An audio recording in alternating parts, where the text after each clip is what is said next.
and welcome to a bit of a special episode of Gaming Reviews, where this week you've got double damage. See, I did that. To talk about the game Static Dread. So this is a game that's been developed by Solar Suit Games and published by Games Harbour.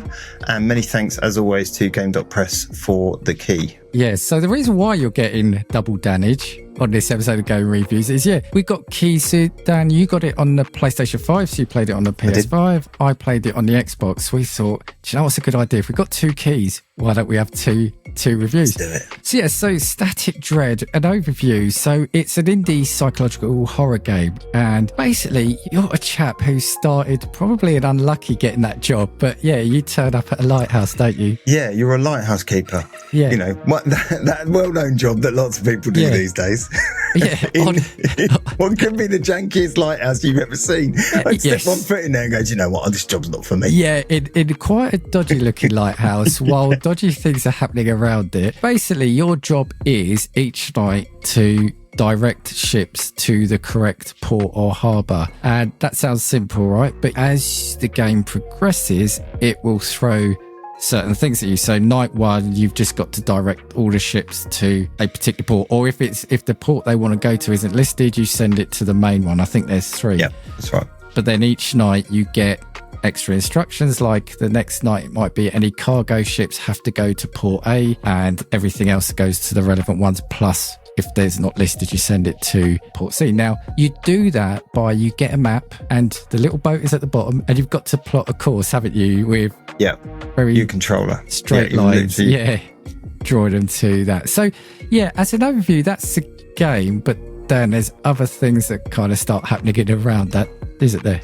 Yeah, I guess it's an atmospheric horror game. So there are a number of core gameplay elements, one which my co-host Mr. P has just taken you through.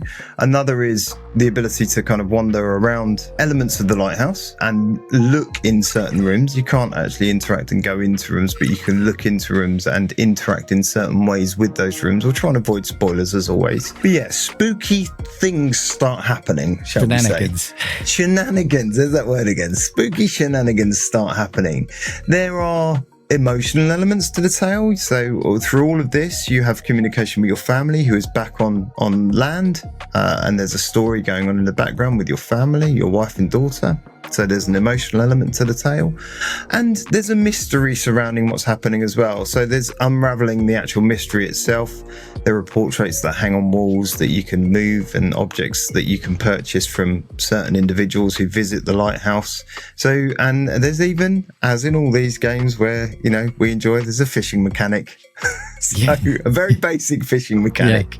Because who doesn't want to go fishing before their stint on lighthouse? In a lighthouse. I refer to it, and it's not doing either game a disservice, but I refer to it as like a 3D Papers, Please. So if you've played Papers, Please, the idea of it is similar in that you're presented with a person, in this case a ship, that wants to go somewhere, but each time you get certain instructions. As I said, if they're asking for this, send them here. If they're asking for this, send them there. And it's very much Papers, Please, but as Dad said, you've got the 3D interactive elements where you've got to do bits and pieces. Like each night you've got to switch the light on and off of the lighthouse, and then of course you've got a shopkeep that randomly turns up every night. Wants the old fisherman chap who turns up and stands at your door, want to buy some fish. Yeah, it's a little bit random in places. There's also a mechanic in there around your sanity, so you have to eat and keep refreshed to allow your sanity meter, it's not really a meter but it's an eye,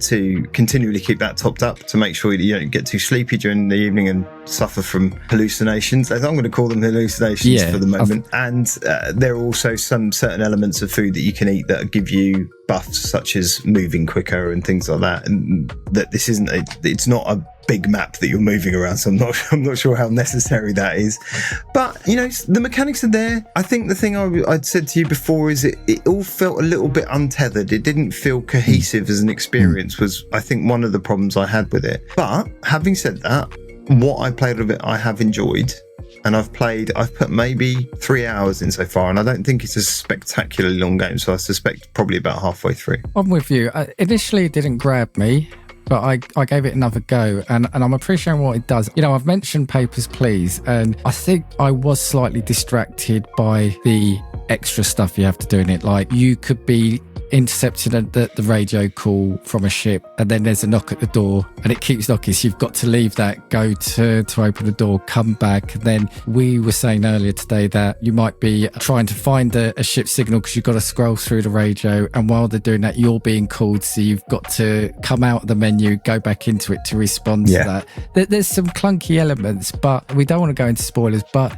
I appreciate what it's doing, and as I played it a bit more, I kind of appreciate it for what it was trying to do. And I haven't completed it either, but I do want to do that because there is that story there. Graphically, I think it's fine. You know, it's it serves its purpose. Yeah.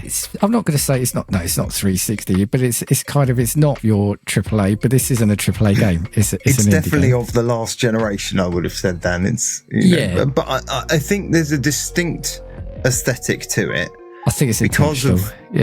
Because that's intentional because of where it's set and how it's set, how moody it's supposed to be, particularly at night, because you do get to walk around during the day. There's a nice contrast between day and night. I'll give it that. At night, you very much know it's night, and there's some odd elements. I don't know if you've looked out of the window at any point during the window on the side of the house, not in front of you.